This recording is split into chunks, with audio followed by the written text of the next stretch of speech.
उसके बाद का जो गुण है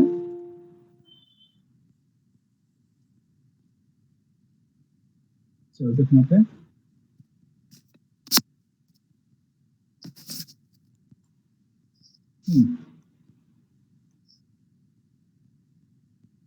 यानी 12 गुण जो है अभी तक हम लोगों ने लास्ट क्लास में देखा था।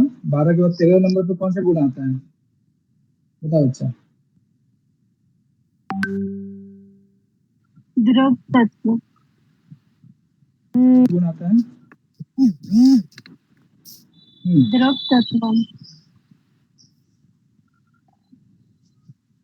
Very good.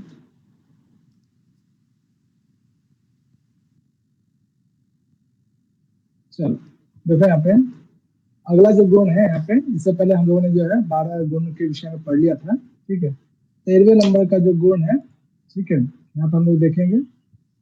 चलो निहारिका पढ़ने इसको। आद्य संयंद दास समवाय कारणम द्रव तत्व। हाँ, तो इससे पहले जो आपने पढ़ा गुरुत्वम, उसमें क्या डेफिनेशन था उसका, कौन बताएंगे? आधपत्यम समवाय कारणम गुरु तत्व। हाँ, तो वहाँ पे आद्य का क्या मतलब आपने देखा था? आद्य पत्नम जो आपने गुरुत्व के डेफिनेशन में देखा, वहाँ पे आद्य का क्या अर्थ था? जैसे यहाँ पे आद्य है, यहाँ पे भी आद्य है, और द्रवत्वम के डेफिनेशन में भी आद्य है।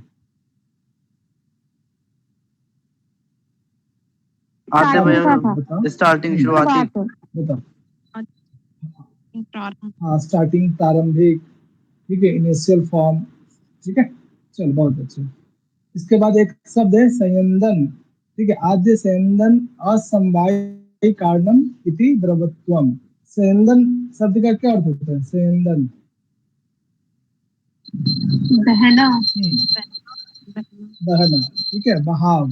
ठीक है, तो ध्यान रखिए कि यानी किसी भी जो है जो गुण है किसी न किसी द्रव्य में होगा। ठीक है, जिस भी द्रव्य में जो है ये गुण हो किसी चीज के बहने अर्थ में, ठीक है, बहकर जाने अर्थ में, ठीक है, संयंदन नामक जो है प्रक्रिया उसमें होती है। तो ऐसा असमवायिक कारण, ठीक है, जो प्रारंभिक संयंदन को बताता हो वो गुण क्या कहलाता है? द्रवत्वम नामक गुण कहलाता है। तो बताओ ऐसा कौन कौन सा द्रव्य है, ठीक है, जिसमें ये द्रवत्वम नामक जो गुण है रहता है?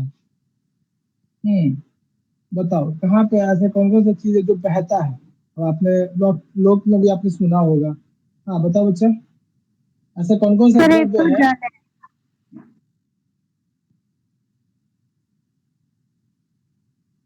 जो जल, पृथ्वी और बहुत तेज। बढ़िया, एक तो जल है, बहुत बढ़िया। दूसरा भैया केवल जब है जल है, पृथ्वी और सिर्फ तेज। जल है, सिर्फ जल है। हाँ ठीक है, तो देखो यहाँ सिर्फ जल है या तीनों है? तीनों में द्रवत्व पाया जाता है। ध्यान रखिए, अब कैसे कैसे पाया जाता है इसे भैया देखिए यहाँ पाया पे। जाता है, लेकिन स्वाभाविक रूप से जल में ही रहता है। हाँ, इसके पीछे रीजन है, देखो यहाँ पे। पहले तो डेफिनेशन ध्यान रखिएगा द्रवत्वम का, कि इसका डेफिनेशन क्या है। साथ ही साथ ये द्रवत्वम नामक जो गुण है पृथ्वी में, अप में, ठीक है, और तेज, तीनों में रहता है। लेकिन अंतर क्या है कि इसके दो प्रकार होते हैं। ठीक है, जो द्रवत्वम नामक गुण है ये भी दो प्रकार से होता है। चलो ये शब्द आप जो देख रहे हो यहाँ पे स्क्रीन पे, ये कहाँ पे देखा है? सांसिधिकम, ये इससे मिलता जुलता चीज आपने कहाँ देखा? किस दर्शन में देखा है और किस संदर्भ में देखा? और ये भी पद आपने देखा है वहां पे, दर्शन के संदर्भ में भी देखा, किसी अन्य दर्शन के संदर्भ में भी। हाँ बच्चा लोग, किसे याद है? तो वेदांत सार में था। वेदांत साहब में या सांख्य कारिका में?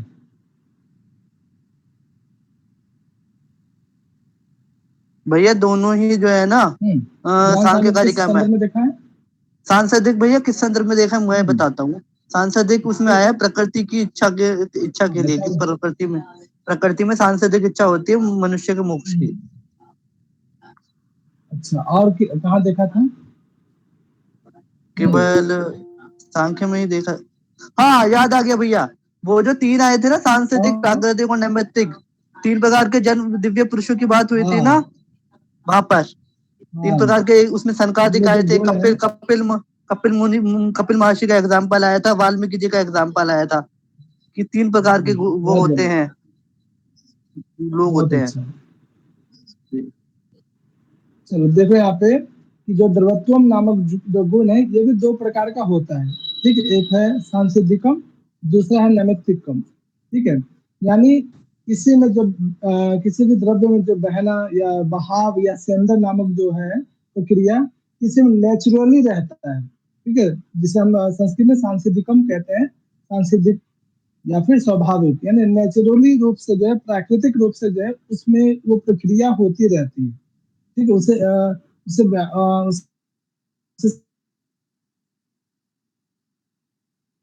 संदन प्रक्रिया को प्रारंभ करने के लिए उसे अलग से कोई दूसरा जो है निमित्त कारण उसमें जो है यूज नहीं होता है। ठीक है, तो जल का जो है नेचुरली या स्वाभाविक या प्राकृतिक प्रक्रिया क्या है, बहना। ठीक है, ऊपर से नीचे की तरफ बहता है ये। ठीक है, तो द्रव्य में ये जो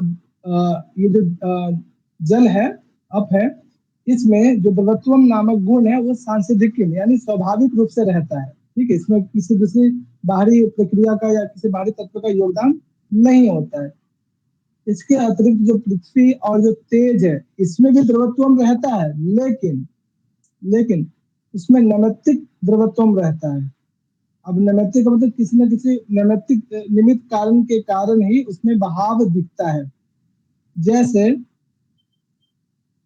जैसे आप यहाँ पे जो घृत है, या देखो यहाँ पे नैमित्तिक रूप से जो है द्रवत्वम पृथ्वी और तेज में रहता है। जैसे मान लीजिए ये वाला जो है आंसू जाते, इस कोटेशन को पढ़ो कि पृथ्वी में जो नैमित्तिक द्रवत्व किस फॉर्म में रहता है, और तेज में जो द्रवत्वम है, नैमित्तिक द्रवत्वम किस फॉर्म में रहता है। पढ़ो इसको, दोनों कोटेशन को। मुझे पढ़ने के लिए बोला क्या? हेलो, हाँ हाँ सुजाता पढ़ो। तो दादा जी आपको ही बोला है। जी सर। पृथिव्याम घृता आदि अग्नि संयोगजम द्रव्यत्वम तेजसी सुवर्ण आदो। हाँ बहुत बढ़िया। जैसे पृथ्वी में जो है जो घृत इत्यादि है, अग्नि के संयोग में जो घी है, ठीक है, इसे जो अग्नि के साथ संयोग करते हैं तो ये भी क्या हो जाता है, उसमें द्रवत्व नामक गुण दिखाई देने लगता है। उसी प्रकार से तेज, जैसे स्वर्ण इत्यादि जो है, इसको जो है वह तेज से संयोग करेंगे, जो सोना इत्यादि है। ठीक है, ये भी क्या होता है, बहने लगता है, बहाव यानी संयंत्र नामक क्रिया उसमें होने लगता है, जैसे उसे अग्नि इत्यादि या फिर तेज इत्यादि से संयोग करते हैं तो। ठीक है, आपने पिघलता हुआ सोना देखा होगा, पिघलता हुआ जो है लोहा देखा होगा।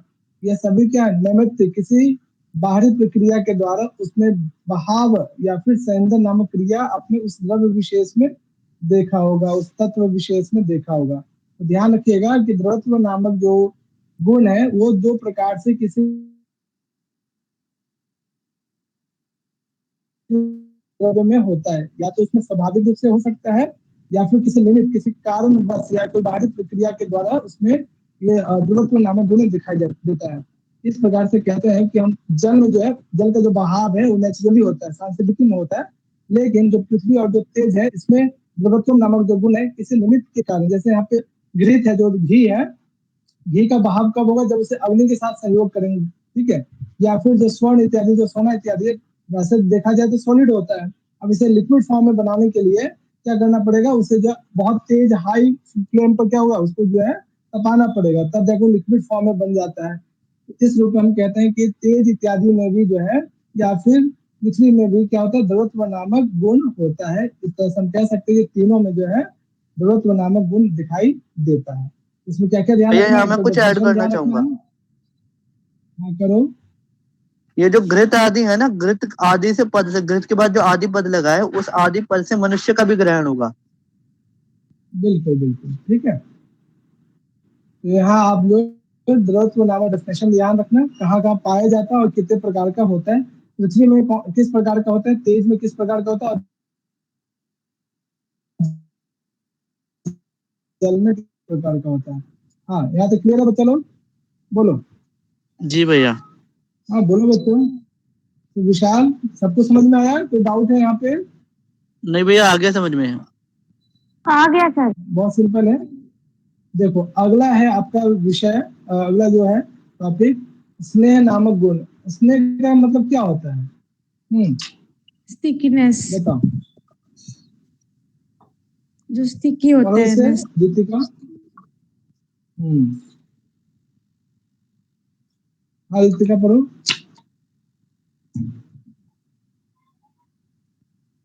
चलो कौन पढ़ेंगे? दीपू पढ़ोगे? मैं पढ़ूं? हाँ पढ़ो, विशाल पढ़ो। जी। चूर्ण आदि पिंडी भाव हेतु गुण स्नेह स्नेह चिकनतः जल मात्र वृत्ति। क्या मतलब विशाल बताओ। जो चूर्ण आदि का हेतु होता है, जो चूर्ण आदि पिंडी भाव का जो हेतु होता है, उस गुण को स्नेह कहा जाता है। और जिसके लिए चिकनता का भी प्रयोग होता है, यानी कि चिकनाई शब्द का भी प्रयोग होता है, या जल मात्र वृत्ति में होता है। इसका उदाहरण यदि हमें देखना हो ना, तो हम अपने रसोई घर में ही देख सकते हैं।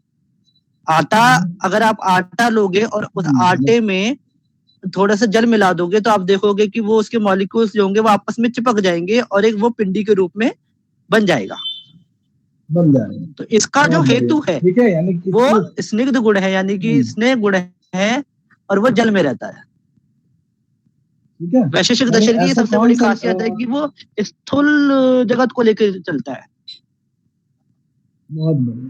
ठीक है, तो ये आपने हर जगह देखा होगा कि किसी चीज को भी पिंडी भाव, यानी चूर्ण आदि पिंडी भाव हेतु, यानी किसी भी चीज को एकत्र करना हो, इकट्ठा करना हो, ठीक है, पिंड बनाना हो, ठीक है, तो उसमें आपको क्या मिलाना पड़ेगा? लिक्विड फॉर्म में, यानी जल मिलाना पड़ेगा। ठीक है, तो ये भैया कहने से क्या एक और होता है चीज, कि हाँ बोलो बोलो।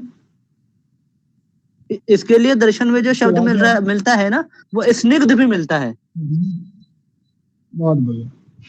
वैशेषिक दर्शन में जो शब्द मिलता है वो स्निग्ध मिलता है। बहुत बढ़िया। ये वाला जो डेफिनेशन है आप यहाँ पे देख रहे हो, ठीक है, ये जो है आपका तर्क संग्रह में है, और जस्ट बगल वाला जो यहाँ पे है इसमें हम चिकनता, ये तर्क भाषा में। ठीक है, यानी किसी भी पदार्थ को जो है एक पिंड के भाव में, एक पिंडी भाव में कन्वर्ट कर दे, ऐसा जो हेतु है वह गुण क्या कहलाता है? स्नेह कहलाता है।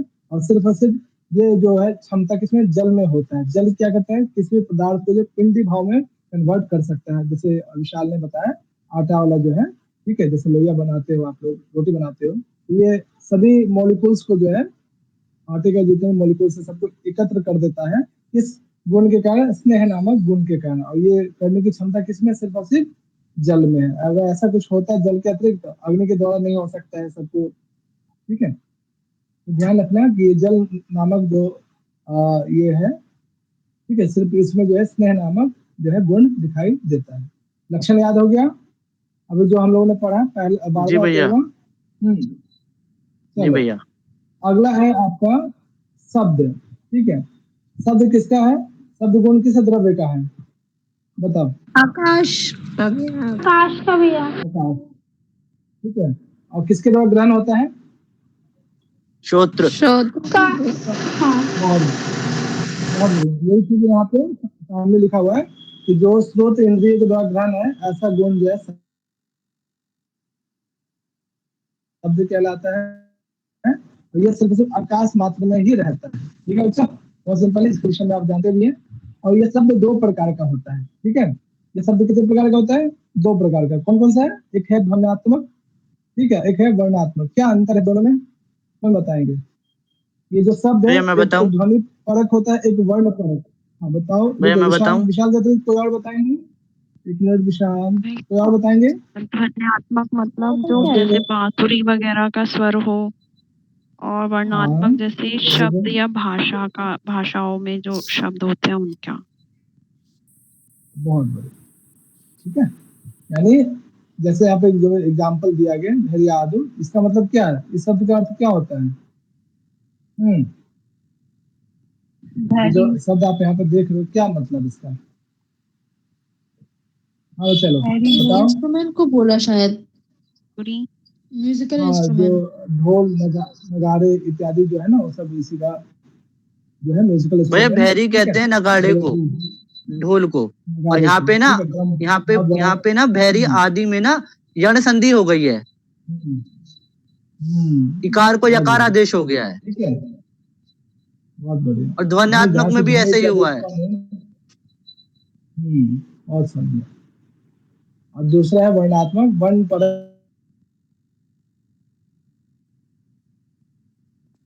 ठीक है, जो है शब्द वो क्या कहलाता है? वर्णात्मक। जैसे किसी भी लैंग्वेज का जो भाषा है, ठीक है, किसी लैंग्वेज शब्द विशेष प्रयोग किए गए हैं, वो वर्णात्मक होता है, क्योंकि उसमें वर्ण प्रधान वो भाषा होती है। तो ध्यान रखिए, शब्द दो प्रकार के, एक ध्वन्यात्मक शब्द, एक वर्णात्मक शब्द। एग्जाम्पल ध्यान रखिए, बहुत छोटा इसमें। हाँ, यहाँ तक कोई समस्या है किसी को? नहीं भैया। अब चलो, नहीं है ना किसी को कोई समस्या है तो पूछ सकते हो आप लोग। चलो, अब यहाँ पे दो पद आपको, दो डायग्राम दिख रहा होगा, दो फोटो। इस फोटो को देखकर कुछ पता चल रहा है? आपने पढ़ा है बीए में? बताओ चलो, ये फोटो जो दिख रहा है आप लोग को, या फिर यहाँ पे एक शब्द भी दिया हुआ है, विचि तरंग और कदम मुकुल न्याय, क्या होता है? कोई बताएंगे? विचि भैया तरंग मुझे न्याय वीची और तरंग न्याय कदम पता है, मुकुल। मुझे वीची तरंग न्याय पता है। ओके, वीची हाँ, तरंग कोई और न्याय का बताएंगे? मुझे किसी को ज्ञात है कि विचि तरंग न्याय या कदम मुकुल न्याय?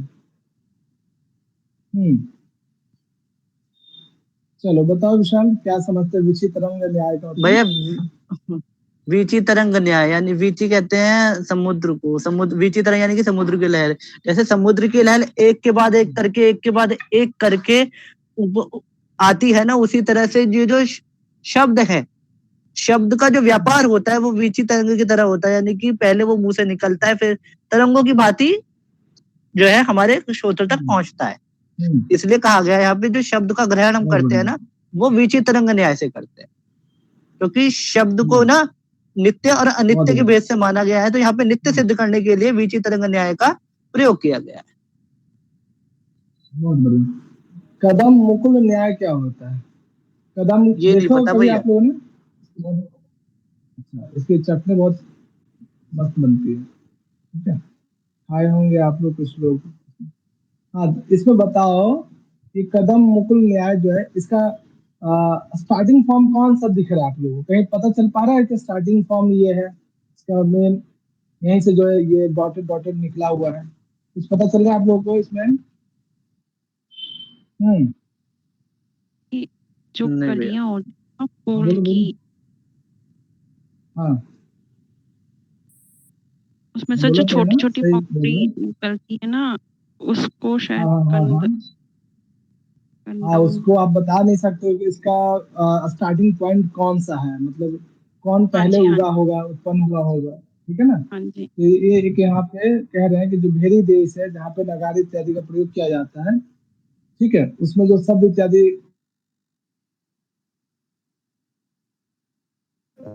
नगाड़े वगैरह उत्पन्न बजाने के बाद जो शब्द इत्यादि उत्पन्न भैया होने के द्वारा, आपकी आवाज ब्रेक होती है बीच बीच में, पता नहीं शायद मेरे साथ ही ब्रेक हो प्रॉब्लम रही है या है। बाकी के।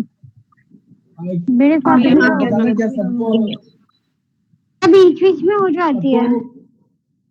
बीच बीच में हो जा रही है? अब देखता हूँ उसका क्या सोल्यूशन है, कुछ ना कुछ प्रॉब्लम हो जा रहा है ऑनलाइन क्लास में। चलो मैं इसका सोल्यूशन निकालूंगा, यदि बहुत ज्यादा प्रॉब्लम होगा बताना मुझे, ठीक है?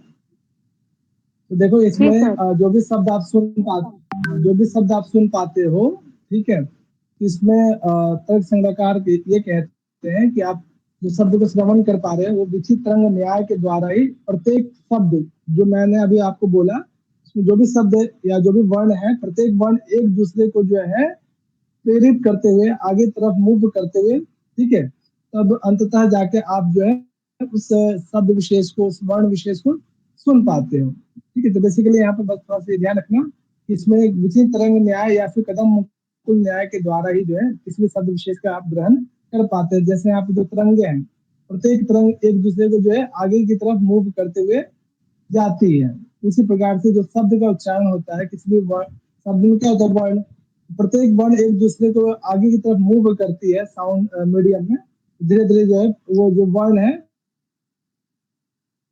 आपके कर्ण तक पहुंचता है। ये प्रक्रिया इतनी तीव्र गति से होती है कि आपको समय पता नहीं चल पाता है। ठीक है, इसी चीज को यहाँ पे एक न्याय के द्वारा एक्सप्लेन किया गया एग्जाम में जो है, विशेष यहाँ से आने वाला नहीं, विशेष नीचे जो कोटेशन है इससे ज्यादा इंपॉर्टेंट है ये चीज है। ठीक है, देखो यहाँ पे आपने समवायी असमवायी कारण थोड़ा बहुत जानते हैं आप लोग, समवायी कारण क्या है, असमवायी कारण क्या है? जी भैया।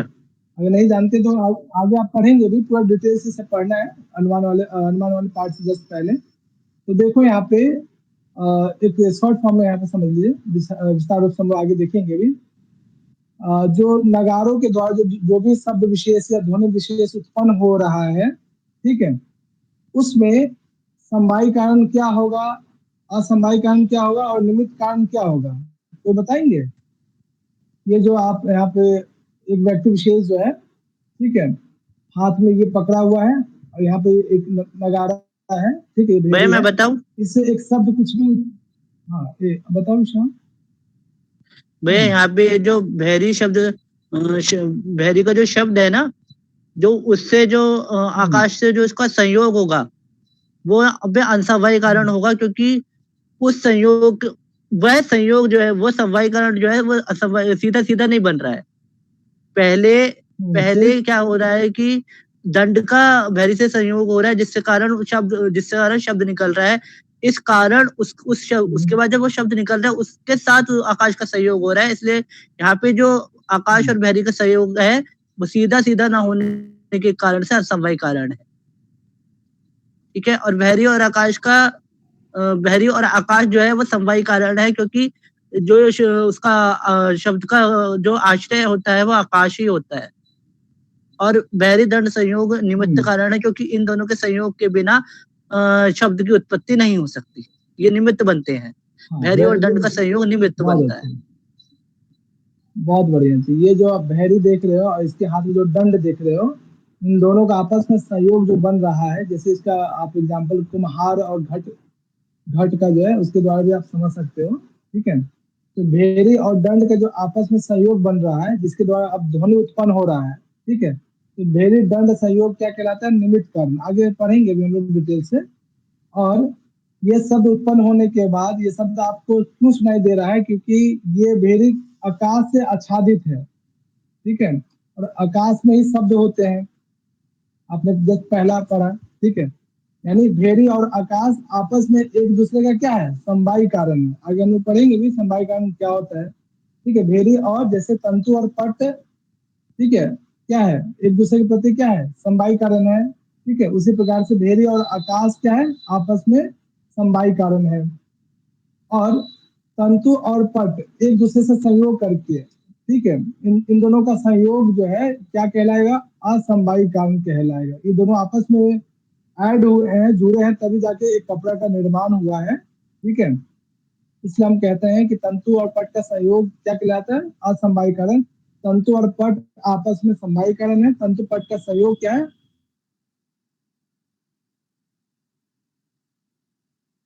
कारण है। तो उसी प्रकार से भैरी और आकाश का जो संयोग होगा वो असमवायी कारण होगा। बस यहाँ पे बस थोड़ा सा याद कर लीजिएगा, बाकी आगे हम पढ़ेंगे भी कि किसी भी शब्द की उत्पत्ति में भैरी और आकाश का जो संयोग है वो असमवायी कारण।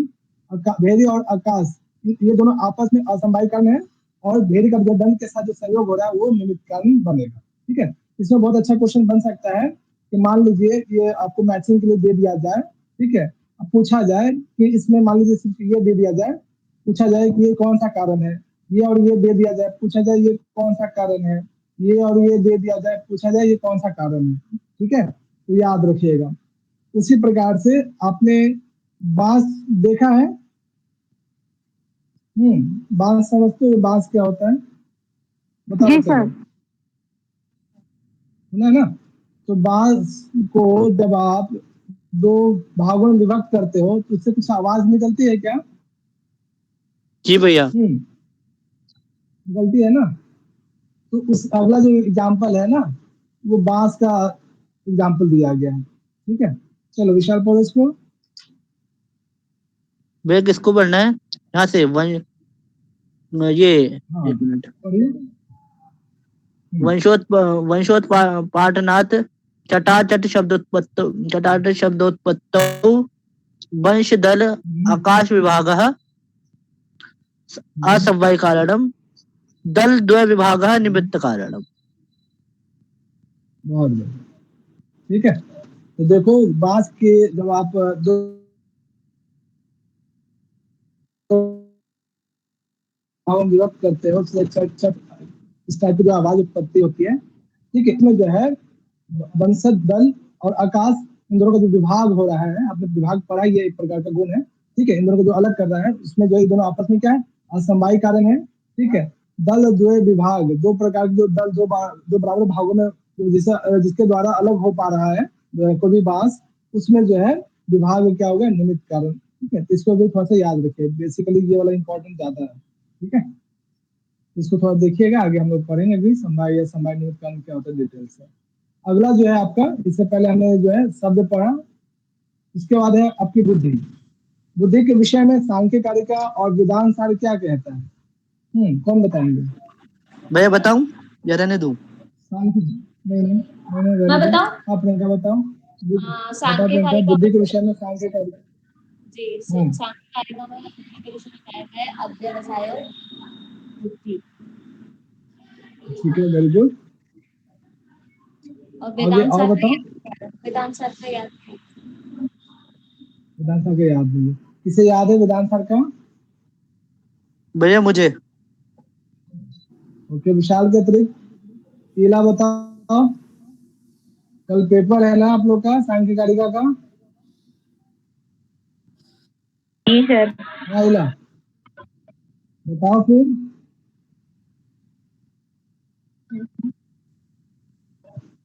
निश्चयात्मिका बुद्धि। चलो बताओ ईला। तो वेदांत सार का सर बताओ। सर वेदांत सार का बहुत बढ़िया। निश्चयान्ति चलो कांता ये जो कौन मैं है? लिख रहा हूँ, ये किसके अनुसार है? वेदांत सार।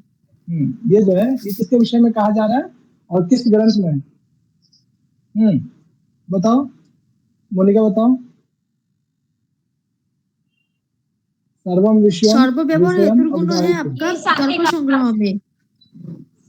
एक मिनट में सुन लेते हैं। हाँ मोनिका, जी सर। ये जो है क्वेश्चन, हाँ एक मिनट सुन लेते हैं। हाँ मोनिका, क्या हुआ? चलो कौन बताएंगे? ये जो कोटेशन आप देख रहे हो, हाँ मोनिका बताओ, ये किसका लक्षण है? सर्वम विषयम अवगाह्यते। बुद्धि का है सर शायद। बुद्धि का तो सर बुद्धि ये का सर तो शायद। मोनिका मुझे ये बताओ, ये कोटेशन जो मैंने लिखा है किस ग्रंथ में है और किसके विषय में कहा जा रहा है?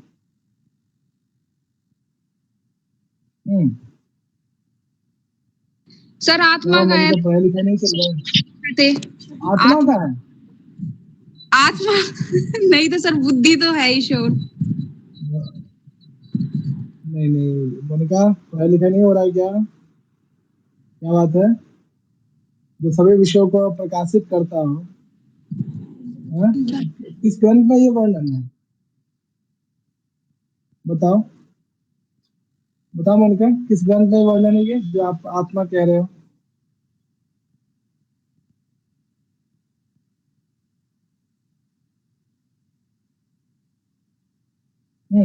कौन बताएंगे किस ग्रंथ में वर्णन है ये? बताओ। सांख्य कारिका में। पूछ रहे हो प्रियंका या बता रहे हो? नहीं बता रही हूँ मैं, बता रही हूँ। सब बच्चा लोग भूल गए हो? वहां पे हम लोग ने देखा था ना कि बुद्धि के दो लक्षण मिलते हैं, एक तो अध्यवसाय बुद्धि है ही सांख्य कारिका में, फिर सर्वम विषयम अवगाह्यते भी है। जब आप बुद्धि के बारे में डिटेल से पढ़ते उसके बाद ही जो है बुद्धि, ये बुद्धि सर्ग जब आप पढ़ते हैं उसमें मिलता है। कैसे भूल जाते हो आप लोग? वहां हम लोगों ने देखा भी था इसे। ध्यान रखिए कि सांख्य कारिका में बुद्धि के विषय में क्या कहा गया है, वेदांत सार में क्या कहा गया है, इसी प्रकार से बुद्धि के विषय में तर्क संग्रह में और तर्क भाषा में बुद्धि का लक्षण क्या दिया गया है। ठीक है, चलो हाँ डिम्पल पढ़ो इसे। सर्व व्यवहार हेतुर्गुणो बुद्धिर्ज्ञानम अर्थ प्रकाशो बुद्धि। यानी बुद्धि अर्थात ज्ञान, यानी जो जिसके द्वारा आप सभी प्रकार के व्यवहार कर पाते हो, ठीक है, में उनका ज्ञान हो पाता है, वो गुण क्या कहलाता है, बुद्धि कहलाता है। ये जो है तर्क संग्रह के अनुसार है। अर्थ प्रकाशो बुद्धि, ठीक है, जो अर्थ को प्रकाशित करता हो वो क्या है, बुद्धि है। ठीक है, ये डेफिनेशन जो है ये आपको तर्क भाषा के अनुसार है। ये बुद्धि भी दो प्रकार का है, अर्थात बुद्धि का मतलब यहाँ पे ज्ञान। ठीक है, ये ज्ञान भी दो प्रकार का होता है। अभी यहाँ पे हम लोग शॉर्ट फॉर्म में पढ़ेंगे, आगे बहुत डिटेल में इसके विषय में मिलेगा आपको। तो यहाँ देखिए कि जो ज्ञान है, ठीक है, दो प्रकार का होता है। चलो, एक स्मृति ज्ञान, दूसरा है अनुभव ज्ञान। ठीक, चलो स्मृति ज्ञान क्या होता है और अनुभव ज्ञान क्या होता है, कौन बताएंगे? स्मृति ज्ञान और अनुभव ज्ञान।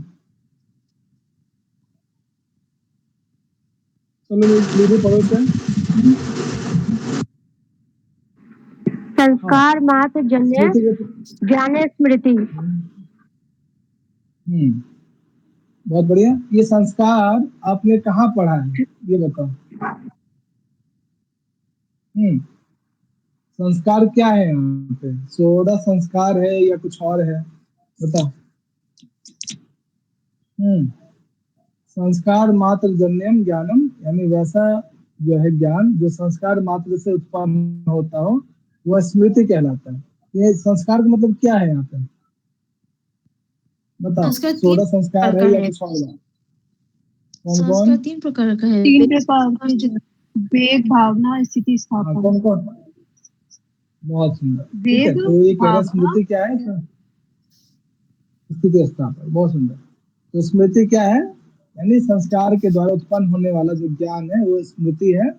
और तद भिन्नम ज्ञानम अनुभव, इसमें यानी उससे भिन्न जो ज्ञान है वो अनुभव है। इसमें तद शब्द किसके लिए प्रयोग किया गया है, अनुभव के डेफिनेशन में तद किसके लिए संस्कार के प्रयोग है? बताओ।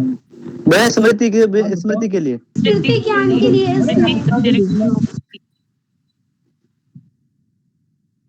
बहुत बढ़िया। स्मृति के अतिरिक्त जो भी ज्ञान है वो अनुभव ज्ञान कहलाता है। और ये अनुभव ज्ञान दो प्रकार का होता है। ठीक है, देखो यहाँ पे भैया रिकॉर्डिंग अनुभव ज्ञान, हाँ, ये अनुभव ज्ञान जो है दो प्रकार का होता है। डायग्राम याद रखिएगा, एक यथार्थ अनुभव, एक अयथार्थ अनुभव। ठीक है, यथार्थ अनुभव क्या होता है, यथार्थ अनुभव को प्रमा कहते हैं। ऐसे यथार्थ अनुभव क्या है, प्रमा कहलाता है। ठीक, अब यथार्थ अनुभव का डेफिनेशन यहाँ पे देखो। चलो, वास्तविक ज्ञान किसको कहते हैं, बताओ। रियल नॉलेज, हाँ बताओ किसको कहते हैं, यथार्थ ज्ञान या प्रमा, एक ही नाम है। ठीक है, यथार्थ अनुभव बोले जो प्रमाणित हो। ओके, और को जैसी कोई वस्तु है उसका वैसा ही रूप में उसका अनुभव होना उसको यथार्थ कहलाता। हाँ, यानी जो वस्तु जैसा है उसको उसी रूप में ग्रहण करना। यानी यदि आपके सामने रस्सी दिखाई दे रहा है तो उसे रस्सी के रूप में ग्रहण करना, तो वैसा ज्ञान क्या है, यथार्थ है। आप रस्सी की जगह पे आप उसे सर्प समझोगे तो क्या हो जाएगा, अयथार्थ ज्ञान कहलाएगा। तो यथार्थ अनुभव, हाँ, यथार्थ अनुभव क्या है कि तद्वती तत् प्रकारो अनुभव यथार्थ है, यानी जो जैसा है तद्वती।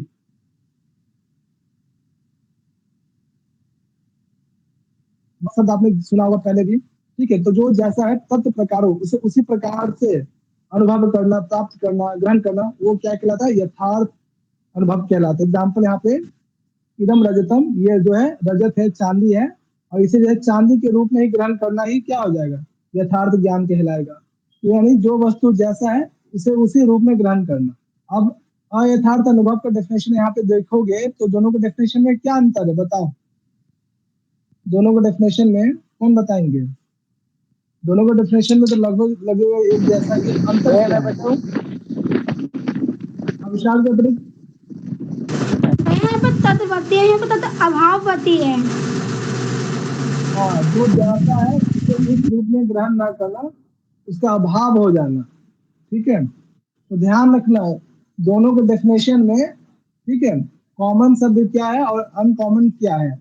इसमें तदवती है और इसमें तद अभाववती। ठीक है, जो जैसा उसे उस रूप का अभाव हो जाना, यानी सामने रस्सी है तो रस्सी को रस्सी ना समझ के उससे कोई भिन्न दूसरे वस्तु का जो है ग्रहण करना, वो क्या कहलाता है, अयथार्थ। देखो तद, देखो द में कोई हलंत नहीं है, अभाव शब्द विशेष करो तो तत् प्लस अभाववती। ठीक है, तद प्रकारो अनुभव अयथार्थ है, ये जो खंडाकार है अवग्रह है वो य में कन्वर्ट हो जाएगा अ में। ठीक है, अयथार्थ। तो अयथार्थ का डेफिनेशन क्या है कि जो जो जैसा है उसे उस रूप में उसका उसके रूप का अभाव हो जाना, अर्थात जो जैसा है उसे उस रूप में ग्रहण न करना, वो क्या कहलाता है, अयथार्थ। और अयथार्थ अनुभव को अप्रमा भी कहते हैं, ध्यान रखना। यथार्थ अनुभव को प्रमा और अयथार्थ अनुभव को अप्रमा। क्लियर है यहाँ तक बच्चा? आगे चले बढ़े। यानी अभी हमने बुद्धि का डेफिनेशन देखा। बुद्धि को जो है दो भागों में बांटा, एक स्मृति बुद्धि, स्मृति ज्ञान, एक अनुभव ज्ञान। फिर हमने अनुभव ज्ञान को दो भागों में बांटा, एक यथार्थ ज्ञान और एक अयथार्थ ज्ञान। ठीक है, और इसी में हमने देखा कि बुद्धि जो है, ये कोटेशन के ऐसी बुद्धि नित्य अनित अनित्यम, क्या मतलब है इसका? हाँ बच्चा लोग बताओ, ये क्या कहना चाहते हैं? ऐसी बुद्धि नित्य अनियत अनित्यम, ये जो आपको तर्क संग्रह में मिलेगा, क्या भाव है इसका? ये तर्क संग्रह में तो नहीं है, ऐसी बुद्धि नित्य अनित्य अन्यत अनित्यम। ओके भैया इसका हाँ, बताओ तात्पर्य क्या ये है कि जो ईश्वरीय बुद्धि है वो नित्य है और अन्य जो मनुष्य की बुद्धि है वो अनित्य में होती है।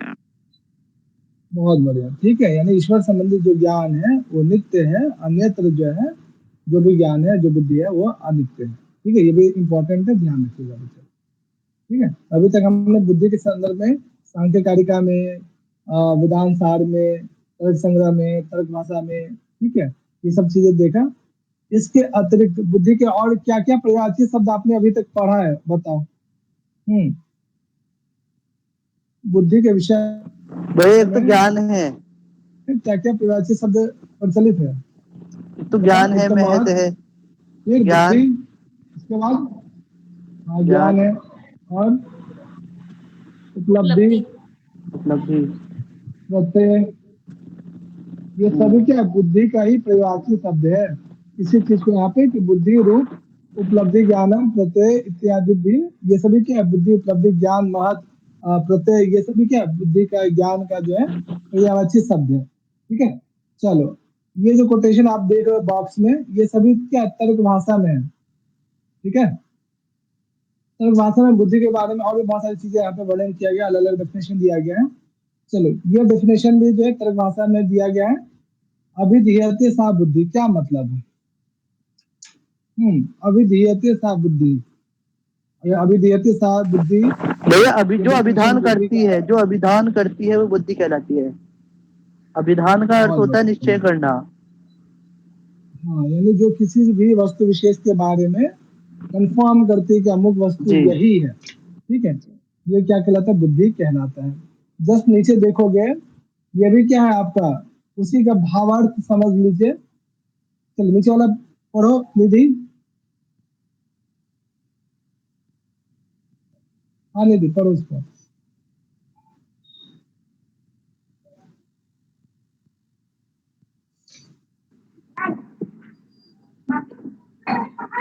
हाँ निधि, जी सर। चलो कौन पढ़ेगा? हाँ पढ़ो उसको।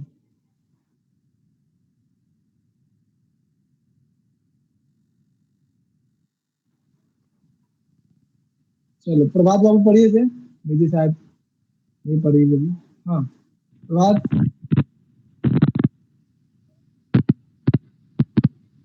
आपकी आवाज भी नहीं आ रही प्रभात बाबू,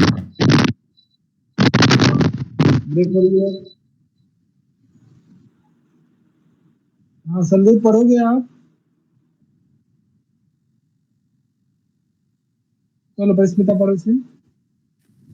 तत्र यथार्थो अर्थो अर्था अविसंवादी। हाँ क्या भाव है, क्या मतलब इसका? ये जो है बुद्धि के विषय में ही वर्णन किया जा रहा है। क्या मतलब है तत्र यथार्थो अर्थ अविसंवादी, क्या मतलब है? कौन बताना चाहोगे, इसका क्या भाव है? हम्म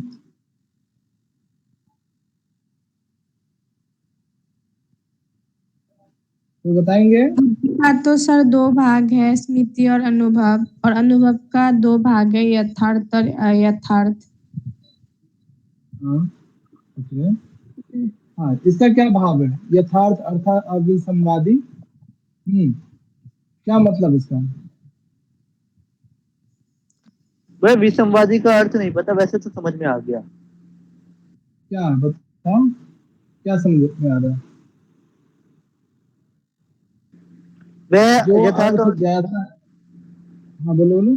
वह यथार्थ और यथार्थ के बीच में जो है विसंवाद करती है। विसंवाद का अर्थ क्या है यहाँ पर? हम्म, अविसंवादी जो अर्थ जैसा है उसे उसी रूप में ग्रहण करना, अर्थात बुद्धि क्या है, ठीक है, ये क्या करते हैं, अमुक वस्तु का ज्ञान जो है उसी रूप में ज्ञान कराना। अविसंवादी का मतलब हो गया जो जैसा है उसे उसी रूप में, ठीक है। तो बुद्धि हमेशा क्या है, निश्चित करती है, यथार्थ ज्ञान हमें प्रदान करती है, ठीक है। अर्थ का जो ज्ञान है यथार्थ कराती है, वास्तविक अर्थ को प्राप्ति करवाती है। ये बुद्धि का लक्षण यहाँ पे दिया जा रहा है, ठीक है। 10 नीचे देखोगे, सच और प्रत्यक्ष आदि प्रमाणे जन्यते हैं, क्या मतलब इसका? और सब पद किसके लिए प्रयोग किया जा रहा है? विसंवादी का बताओ मतलब ये बुद्धि के लिए। क्या भाव है इसका? कि सच और प्रत्यक्ष आदि प्रमाणे जन्यते। प्रत्यक्ष आदि जो प्रमाण होते हैं उससे जो जलन मतलब जो उत्पन्न होता है उसे बुद्धि बोलते हैं। जलन, नहीं, ठीक है, उत्पन्न यानी होता है। प्रत्यक्ष। हाँ प्रत्यक्ष के द्वारा क्या होता है, आपको कोई ना कोई ज्ञान होता है। अनुमान प्रमाण के द्वारा भी क्या होता है, कोई ना कोई बुद्धि को ना कोई ज्ञान का अनुभव होता है। शब्द प्रमाण के द्वारा, उपमान प्रमाण के द्वारा, यानी किसी भी प्रमाण के द्वारा अंततः आपको क्या कौन कोई ज्ञान की प्राप्ति होती है, ठीक है। तो यहाँ पे स का मतलब क्या है, स किसके लिए प्रयोग किया जा रहा है? बुद्धि के लिए। बुद्धि के लिए, ज्ञान के लिए, ठीक है। तो ध्यान रखिएगा कि प्रत्यक्ष आदि प्रमाणों के द्वारा ही ये उत्पन्न होता है, यानी प्रत्यक्ष प्रमाण के द्वारा कोई ना कोई ज्ञान आपको होगा, अनुमान प्रमाण के द्वारा भी ज्ञान होगा, यानी अलग अलग प्रमाणों के द्वारा अंततः आपको किसी न किसी वस्तु विशेष का ही ज्ञान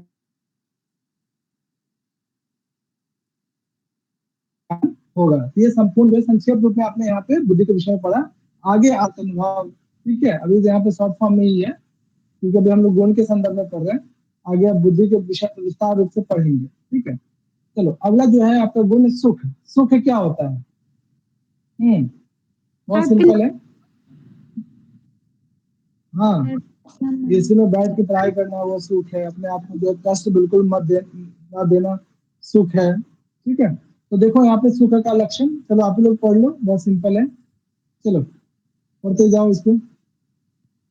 सर्वेषाम अनुकूलतया वेदनीयम सर्वेषाम सुखम, क्या अनुकूलतया भाव है? वेदनीयम सुखम। क्या मतलब है बताओ? भैया जो सबके लिए अनुकूल होता है, अनुकूल जो सबके लिए अनुकूल भावना होता है, वेदना का अर्थ होता है भावना। जो सबके लिए जो हम्म अनुकूल भावना है वह सुख कहलाती है। बहुत सुंदर, यानी अभी बैठ के जो है पंखे के नीचे बैठ के पढ़ाई कर रहे हो इजिली, सब चीज क्या है, सुख है, ठीक है। यह डेफिनेशन आपको भैया तर्क संग्रह में मिलेगा। जस्ट नीचे प्रीति सुखम, प्रीति क्या सुखम, भाव है इसका? जो प्रीति हम्म, होती है, आनंद ही, जो हाँ हाँ आनंद जो आनंद ही अच्छी या लगती है, प्रीति ही क्या है, सुख है। वो क्या है, सुखम। सुख है, ठीक है। जस्ट इसी वह का ये क्या हुआ, लक्षण जो बहुत है ना, डिटेल में। ये जो लक्षण है ना हम्म प्रीति सुखम, ये सांख्य कारिका से मिलता जुलता है। वहां हम्म, पर भी सुख का लक्षण प्रीति का किया गया है। बिल्कुल बिल्कुल बिल्कुल, प्रीति अप्रीति विषादात्मक। जी। चलो बहुत बढ़िया। चलो आगे देखो, इसमें दुख का जस्ट विपरीत कर लो, सर्वेशम वहां पे अनुकूल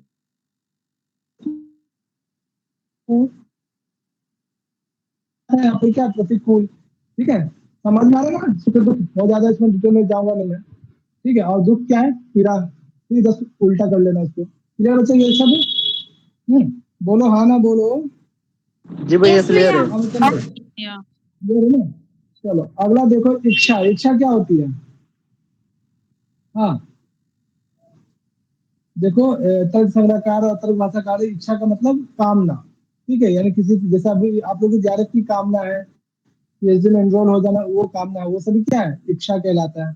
अर्थात एक और क्या डेफिनेशन है? राग इच्छा, किसी चीज की जो है कामना करना, वो क्या है? इच्छा कहलाता है। तो दोनों डेफिनेशन याद रखिएगा। तर्क संग्रह में क्या है और तर्क भाषा में क्या है। अभी हमने सुख दुख इच्छा। अगला है द्वेष। द्वेष का मतलब क्रोध ही क्या है? द्वेष है। दोनों में एक कॉमन ही है, ठीक है। तो द्वेष क्या है आपका? क्रोध ही क्या है? द्वेष है। उत्साह का क्या है? चलो पढ़ो उत्साह का। प्रीति ही प्रयत्न है। उत्साह के द्वारा क्या करते हैं आप? प्रयत्न भैया जो डेफिनेशन करने का, जो किसी क्रिया का जो प्रयत्न होता है वही उत्साह कहलाता है। ठीक है, जैसे अभी आप लोग पूरा उत्साह के साथ अभी ऑनलाइन क्लास ले रहे हो, ठीक है, तो किस गुण के कारण आप इसे पढ़ पा ये अभी ऑनलाइन क्लास ले पा रहे हो आप लोग? तो आपके अंदर उत्साह नामक जो गुण है बहुत ज्यादा है इस समय, इसलिए जो है आप क्या कर रहे हैं, इस समय ऑनलाइन क्लास को आप कंडक्ट कर पा रहे हैं, ठीक है। तो ये ध्यान रखिएगा, ये उत्साह का डेफिनेशन है। जस्ट नीचे जब आओगे, चलो ये बताओ आपने कहाँ पढ़ा है? बुद्धि आदि सदक मानस प्रत्यक्ष, हाँ, इसके संदर्भ में पढ़ा है आपने?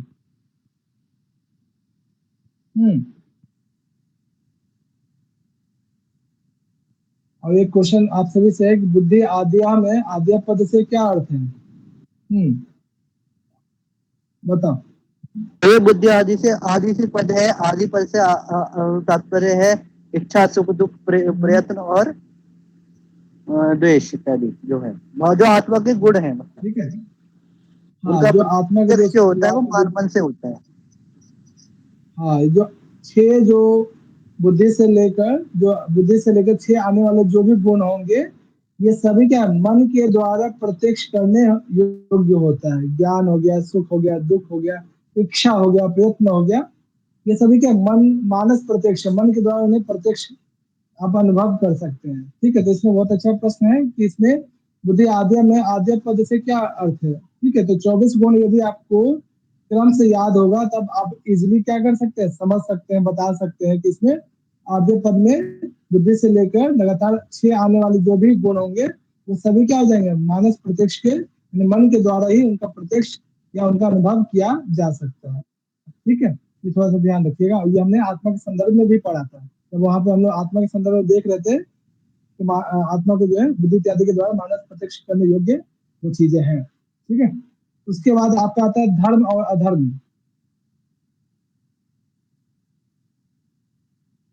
चलो ये बताओ,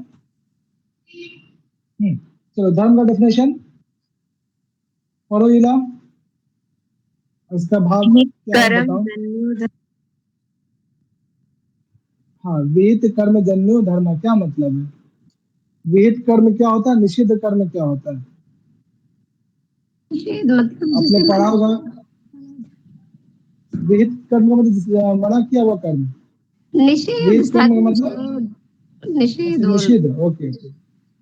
हाँ, विहित का मतलब होता है विहित कर्म, जो शास्त्रोक्त कर्म होते हैं ना उनको विहित कर्म कहते हैं। ये वेदांत सार में आया था। का मतलब जो, हाँ ठीक है, जब आपने वहाँ पे पढ़ा था ना अधिकारी के संदर्भ में, वहाँ पे 4 प्रकार के कर्म बताए गए हैं, ठीक है। तो उसी में से एक कर्म यहाँ पे है विहित कर्म, यानी विशेष रूप से जो हितकारी कर्म है, ठीक है। विहित यानी शास्त्रों में जो भी आपको कहा गया इस कर्म को करना चाहिए, यज्ञ इत्यादि करना चाहिए, स्वाध्याय इत्यादि करना चाहिए, उन कर्मों से जो भी उत्पन्न होता है, जो भी फल उत्पन्न होता है, वो क्या है? वही क्या है? धर्म है। और धर्म करने से आपको सुख की प्राप्ति होगी। और निषिद्ध कर्म जन्य स्वधर्म, तू अधर्म, यानी निषिद्ध कर्मों से, यानी ऐसा काम जो है कहा गया इस काम को नहीं करना चाहिए, तो निषिद्ध कर्मों से करने से क्या होता है? अधर्म की प्राप्ति होती है, अर्थात अंततः दुख की प्राप्ति होती है। तो दोनों धर्म और जैसे अधर्म कि दोनों का definition ब्रह्मत्या और यहाँ- सुरापान इत्यादि कर्म होते हैं ना, वो। बिल्कुल बिल्कुल, आपने विधान सार में पढ़ा था इस संदर्भ में, कुछ याद आ रहा है? भैया क्या पढ़ा था हमने? विधान सार के अनुसार कौन कौन से कर्म है, तब कौन बताएंगे? निहारिका बता, विधान सार के अनुसार कर्म। अब निहारिका बोलेगी नहीं। भैया संचित हाँ, क्रम, निहारिका, संचित क्रम, कौन सा? क्रियामान क्रम, संचित क्रम। संचित कर्म नहीं नहीं, शुरुआत में अधिकारी के संदर्भ में, लास्ट वाला नहीं सर मैं बताना। बताओ। हाँ, एक मिनट में निहारिका बोलेगी अभी। हाँ निहारिका, अधिकारी वाले कोटेशंस में वहाँ प्रयोग किया गया था ना। बताओ सुजाता। सर काम्य कर्म, निषिद्ध कर्म, नित्य नैमित्तिक प्रायश्चित्त और उपासना कर्म। याद आ रहा है निहारिका? जी भैया। ऐसे बोल गया नहीं निहारिका? याद रखो वो सब चीजें। रिविजन नहीं करा था तो कब करोगे? हैं? अगले महीने एग्जाम है, सेकंड वीक में हो जाएगा आप लोग को। देखो यहाँ पे जो आपने अभी बुद्धि पढ़ा, इच्छा पढ़ा, प्रयत्न पढ़ा, ठीक है, ये क्या है? नित्य और अनित्य दोनों प्रकार का होता है। ठीक है, ईश्वर के प्रति बुद्धि, इच्छा, प्रयत्न हमेशा क्या होंगे? नित्य होंगे। ठीक है, ये जो कोटेशन यहाँ पे देख रहे हो कि बुद्धि, इच्छा और प्रयत्न ये नित्य भी हो सकता है, अनित्य भी हो सकता है। नित्य किसके प्रति होगा? ईश्वर के प्रति। और अनित्य किसके प्रति होगा? जीव के प्रति, मनुष्य के प्रति। बुद्धि, इच्छा और प्रयत्न क्या है? मनुष्य के प्रति या जीव के प्रति ये क्या हो जाएगा? अनित्य हो जाएंगे। ये कोटेशन भी थोड़ा सा ध्यान रखिएगा। ठीक है, और हमने देखा ही धर्म और अधर्म के द्वारा ये जो है धर्म सुख और दुख की प्राप्ति कराता है। यदि धर्म करोगे, अच्छे से रिविजन करोगे, पढ़ोगे तो ज्ञानफ होगा, फिर ज्ञानफ होगा तो सुख की प्राप्ति होगी, बहुत सारे पहले से मिलेगा। ठीक है, नहीं पढ़ोगे तो अधर्म करोगे, ठीक है, अध्ययन नहीं करोगे, रिविजन नहीं करोगे तो दुख की प्राप्ति होगी आपको। ठीक है, तो ये यहाँ पे धर्म अधर्म के द्वारा अर्थात सुख और दुख क्रमशः जो है इन सभी का क्या? असाधारण कारण है। धर्म अधर्म सुख दुख का असाधारण कारण है। चलो ये वाला कोटेशन पढ़ो। हाँ नीतू पढ़ो इसको। अच्छा, कौन एक बार भी नहीं पढ़ा अभी तक? संदीप, क्या बात है, आप क्लास लेते हो बोलते नहीं हो, कोई विशेष बात है तो बताओ। हाँ परिस्मिता पढ़ो इसे। तो सबसे एक क्वेश्चन है यहाँ पे। अप्रत्यक्ष वैज्ञा अगम गम्य गम्य अनुमान गम्योसा। चलो ये इसमें ताऊ किसके लिए प्रयोग किया गया है? सर दुख के कौन लिए। बताएंगे? दुख के लिए। ओके, हाँ कोई और बताएंगे? भैया सुख दुख धर्म अधर्म इन सब की बात हो रही है। अच्छा, कैसा पता किया? वही बात। भैया वो बहुवचन में है ना, तव। बहुवचन में बताओ। नहीं सॉरी, द्विवचन में है। हाँ द्विवचन में है, तो यहाँ पे धर्म अधर्म इनकी बात हो रही है। दिवसन में है बुद्धि और दुख। हैं? बताओ। हाँ है? ये जो धर्म अधर्म है, ठीक है, जब ये इन्हें जो है अप्रत्यक्ष रूप से, ठीक है, इनका गम्य यानी इसे आप कैसे जान सकते हैं कि आपने धर्म किया है या अधर्म किया है? इसका अनुमान कैसे हो सकता है? ठीक है, इसी की बात यहाँ पे की जा रही है। ध्यान रखना है इसमें जो तौ पद है धर्म अधर्म के लिए या सुख दुख के लिए प्रयोग किया गया। ठीक है, तो ध्यान रखिएगा धर्म करने से क्या प्राप्त होता है, अधर्म करने से क्या हमें मिलता है। ठीक है, ये धर्म का जो है असाधारण कारण क्या, सुख का असाधारण कारण क्या है, दुख का असाधारण कारण क्या है, तो पद यहाँ पे धर्म अधर्म के लिए प्रयोग किया गया है। ठीक है, और इसके बाद जो है ये छोड़ दीजिएगा। और अंतिम जो गुण है संस्कार, इसके विषय में आपको अच्छे से पढ़ना है, ध्यान रखना है। तो देखो यहाँ पे संस्कार क्या होता है। चलो अब पढ़ना पढ़ो इसे।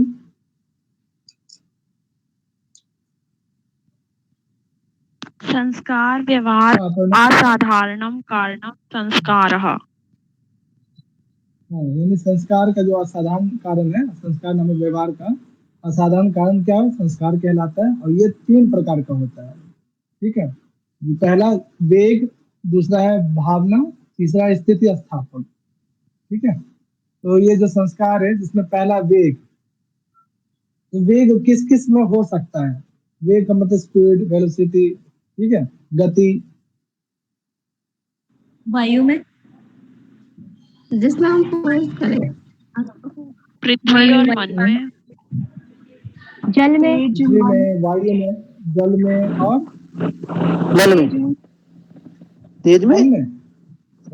जी मन में भी होता है। पृथ्वी, जल, तेज, मन में भी। मन की भी गति, क्या आप यहाँ बैठे हुए हो, आपके मन की जो गति है कहीं और पहुंच जाता है, ठीक है। पृथ्वी में बहुत सारे जितने पदार्थ है उसे एक स्पीड से फेंकोगे तो गति एक वेग को प्राप्त करने लगता है। आगे की जो लपटे हैं वो भी क्या गतिवान हो जाता है, ठीक है। वायु भी क्या तीव्र गति से बहने लगती है। ये सभी क्या है ये इसमें वेग नामक संस्कार होता है। तो ध्यान रखिएगा, वेग नामक संस्कार किस किस में होता है? पृथ्वी आदि 4 से लेकर और 5वां मन, यानी टोटल 5 में जो है वेग नामक संस्कार होता है। भावना कहाँ कहाँ होता है? यहाँ पे भावना तो क्या है? चतुष्टय लिखा हुआ है। क्या पृथ्वी आदि चतुष्ट? पृथ्वी भावना आदि यानी पृथ्वी से आत्मा में लेकर, होती है। देखो पृथ्वी आदि चतुष्टय का मतलब है पृथ्वी से लेकर 4 आने वाले जो भी पदार्थ हैं और द्रव्य हैं वो सभी क्या आ जाएंगे? वेग के अंतर्गत आएंगे। यानी अभी यदि आपको क्रम याद होगा, पृथ्वी, जल, तेज, वायु, ठीक है, आकाश, जी सर। काल, दिक, आत्मा, मन, ठीक है। तो शुरुआत के जो 4 होंगे उसी को कहते हैं पृथ्वी आदि चतुष्टय। यानी पृथ्वी से शुरुआत करके 4 आने वाले जो भी होंगे तत्व वो क्या होंगे? वेग के अंतर्गत आएंगे। और 5वां क्या है? मनोवृत्ति यानी मन। तो टोटल कितने हो जाएंगे? 5, ठीक है। जी सर। जी सर, समझ गए। यहाँ समझना है पृथ्वी आदि चतुष्टय का मतलब क्या है। अगला है भावना। आत्मा में। ये भावना कहाँ होता है? आत्मा में। भावना मतलब फीलिंग्स, ठीक है, कहाँ होती है? आत्मा में। और कैसे? भावना का डेफिनेशन क्या है? अनुभव जन्य स्मृति हेतु इति भावना, यानी अनुभव जन्य, अनुभव से उत्पन्न होने वाला जो भी स्मृति का कारण बनता है वो भावना कहलाता है, ठीक है। और ये सिर्फ और सिर्फ आत्मा में ही होता है, किसी द्रव्य में, ठीक है, यानी आत्मा के अतिरिक्त किसी अन्य द्रव्य में नहीं होता है, ठीक है। ये ध्यान रखना। वेग जो है 5 तत्वों में होता है, भावना सिर्फ और सिर्फ आत्मा में होता है। ये स्थिति स्थापक क्या होता है? स्थिति स्थापक क्या है? ये जो बच्चा देख रहे हो, किसी चीज को रिसाइकिल कर देना। हाँ, रिसाइकल फॉर्म या पुनः, हाँ, यानी किसी भी वस्तु का जो फिर से अपने पुराने अवस्था में लौट के आ जाना, स्थिति स्थापक, यानी फिर से रीअरेंज अपनी करना। स्थिति को फिर से स्थापित, रीअरेंज करना, ठीक है। ये सभी क्या है? स्थिति स्थापक। आपने केमिस्ट्री में भी पढ़ा होगा इस फॉर्म को। देखो यहाँ पे जैसे जो झूला है, ठीक है, बच्चा झूलता है, एक स्थिति के बाद, एक क्षण के बाद वो जो है अपने पूर्ण अवस्था में आ जाता है, ठीक है। या फिर ये रबड़ है, ठीक है, या फिर ये अगर आपने देखा होगा ये जो लोहे का रड है उसे अगर आप पीछे की तरफ मूव करोगे तो एक क्षण के बाद वो स्थिर होकर अपने पूर्व अवस्था पे आ जाता है। या फिर धनुष का जो प्रत्यंचा है, यहाँ पे आप देख सकते हो, तो प्रत्यंचा में धनुष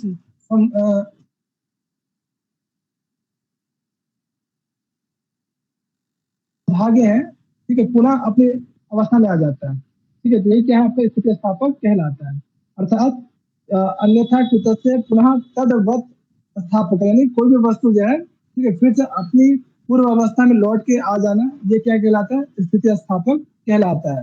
ये सिर्फ कहाँ होता है स्थिति स्थापक? बताओ, स्थिति स्थापक कहाँ पे होगा? पृथ्वी, केवल पृथ्वी में। सिर्फ और सिर्फ पृथ्वी में ही होगा, ठीक है बच्चा। कट आदि यानी चटाई इत्यादि, यहाँ एग्जाम्पल चटाई इत्यादि का लिया गया। एग्जाम्पल आप कुछ भी ले सकते हो जिसे आप अपने जो रिसाइकिल हो सकता है पुनः अपने अवस्था में प्राप्त हो जाए, वो सभी क्या स्थिति स्थापक संस्कार के अंतर्गत आएगा, ठीक है बच्चा लोग। यहाँ तक क्लियर है? कोई समस्या? जी सर।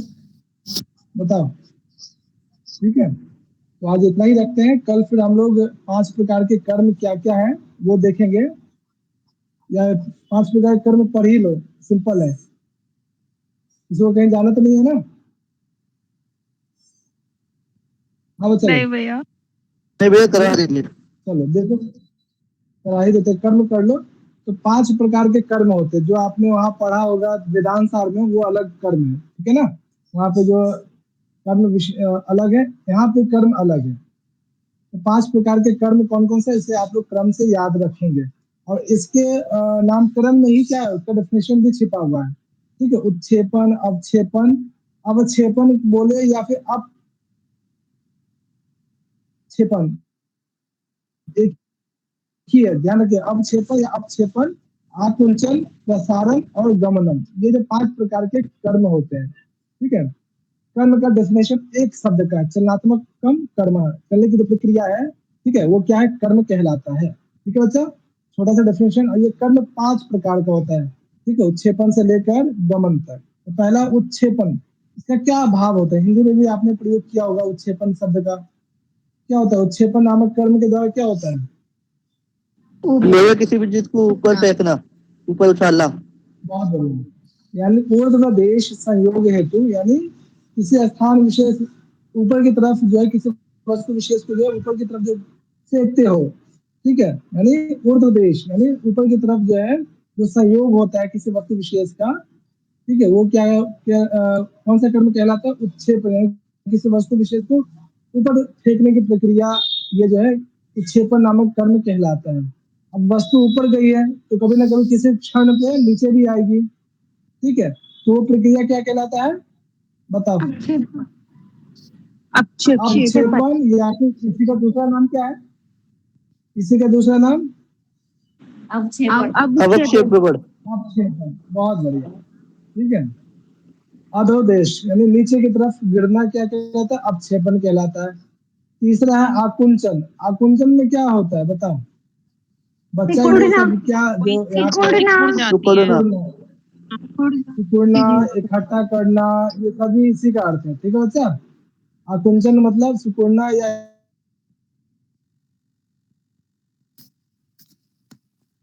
ये जो है बालक खेत में से सभी आलू को एक जगह इकट्ठा कर रहा है, ठीक है। यानी इसका डेफिनेशन देखो, चलो पढ़ो यार का इसको। शरीर सन्निकृष्टः, संयोग ये तीसरा हेतु, वाला ना, यानी संयोग, हाँ तीसरा वाला। यानी शरीर किसी भी वस्तु सन्निकृष्टः विशेष को संयोग, आकुंचनम। हेतु आकुंचनम, बहुत बढ़िया। यानी आकुंचन नामक कर्म के द्वारा क्या करते हैं, आप किसी वस्तु को शरीर के बहुत ही करीब लाते हो, यानी शरीर सन्निकृष्ट संयोग हेतु, यानी जिसके द्वारा किसी वस्तु को जो है एक जगह इकट्ठा करते हो, शरीर के पास इकट्ठा करते हो, वो प्रक्रिया या वो कर्म क्या कहलाता है, आकुंचन नामक कर्म कहलाता है, ठीक है। ये हो गया तीसरा। चौथा है प्रसारण। प्रसारण का अर्थ क्या होता है? फैलाना, हाँ फैलाना भैया। फैलाना। हाँ, तो ये देख रहे हो खेत में जो है खाद वगैरह जो है, कीटनाशक वगैरह छिड़काव कर रहा है दूर तक, इसी का डेफिनेशन क्या है, ये प्रकृष्ट सहयोग है, तो यानी अपने शरीर से किसी भी वस्तु विशेष को दूर फेंक रहा है, ठीक है, फैला रहा है, क्या कर रहा है, तो ये क्या होगा, प्रसारण नामक जो है कर्म कहलाएगा। और इसके अतिरिक्त पांचवा जो है अन्यत सर्वम गमनम, इसके अतिरिक्त जो भी कर्म होंगे वो सभी गमन के अंतर्गत आएंगे, यानी जैसे घूमना फिरना, उठना बैठना, इधर उधर जाना, वो सभी क्या हो जाए, गमन नामक कर्म कहलाएगा। जैसे यहाँ पर पहाड़ों पे चलना इत्यादि, ये सभी गमन नामक कर्म कहलाएगा, यानी अन्यत सर्वम, यानी इसके उपरिक्त जो के अंतर्गत आएंगे, गमन के अंतर्गत क्या जाए, गमन आद्यस्तु गमन ग्रहणे गृह्यन्ते, यानी घूमना फिरना इत्यादि जो है इस गमन नामक कर्म के अंतर्गत आता है। और ये जो कर्म है कहाँ कहाँ होता है, किस किस में, तो पृथ्वी आदि चतुष्ट मनोवृत्ति, यानी पृथ्वी में, जल में, तेज में और वायु, इसके साथ साथ मन, 5 प्रकार के जो है तत्वों में जो 5 प्रकार के कर्म हमें दिखाई देते हैं किसी न किसी रूप में, ये क्वेश्चन आप सभी से है। अभी हमने किसके संदर्भ में देखा कि पृथ्वी आदि चतुष्ट मनोवृत्ति जो है उसमें भी दिखाई देता है। हाँ, कौन सा संस्कार। गुण जो है? संस्कार। संस्कार। संस्कार में भी कौन सा? स्थिति स्थापक। संस्कार में नहीं, स्थिति स्थिति स्थापक। स्थापक नहीं है, नहीं, वेग में जो है वेग वेग वेग वेग वेग वेग। में। सॉरी सर, वेग है। हाँ, वेग में। ठीक है, तो देखो जल्दीबाजी मत करना, सोच समझ के ठीक है लगाना। इस तरह से है आपका संपूर्ण 24 गुण और उसके बाद ये 5 प्रकार के जो कर्म है वो हम लोगों ने आज देख लिया। कल फिर हम लोग भैया सामान्य यहाँ एक क्या है। क्वेश्चन है, हाँ बोलो बच्चा। जो गमन कर्म है, जो हाँ, गमन कर्म है वो तो आत्मा भी में होता है, तो यहाँ आत्मा को आत्मा नहीं गिना गमन गया। करती है? बिल्कुल करती है नहीं, सर। आत्मा को जो है, आत्मा को जो है इस फॉर्म में जो है नहीं रखा गया है। आत्मा को शरीर आप ऊपर त्यागने देख के सकते बाद हैं, आत्मा नीचे देख गमन सकते हैं। करती है ना दूसरे शरीर में।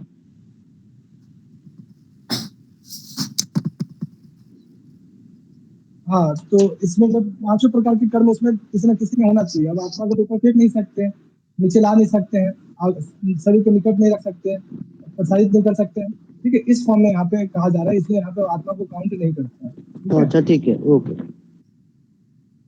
ऐसा होता तो फिर तो अपनी आत्मा निकाल के फिर किसी में प्रवेश करवा देंगे, है, फिर उसका जियारत करवा दो। कहाँ से ऐसा होता है? क्या होता है? चलो बच्चों, अब कोई प्रश्न है आप लोग को? कल सुबह तो क्लास आप है लोग पूछ भैया? सकते हैं। कल सुबह 13 तारीख है ना, कल जाना पड़ेगा मुझे, ड्यूटी लग गई। तो नहीं ठीक होगी। है, एक और वैसे अगर क्लास होगी, अगर ड्यूटी देखता हूँ अगर ऑफ हो सकता है तो कल मैं सुबह बता दूंगा। सुबह आप लोग वैसे रेडी रहना, अगर क्लास होगा तो मैं मैसेज कर दूंगा। ठीक है ना? ठीक देखता है। हूँ, यदि कल मैं थोड़ा सा लेट अगर जाता हूँ ठीक है ड्यूटी, तो फिर मैं अपनी क्लास लेके जाऊंगा फिर। ठीक है, भैया फर्स्ट जैसा भी पेपर होगा। का क्या हुआ? हाँ, फर्स्ट पेपर की भैया बात हो गया है आप लोग का। आज ट्यूसडे है ना, शायद सैटरडे से वो लोग ज्वाइन करेंगे आप लोग को। ठीक है, ठीक है भैया।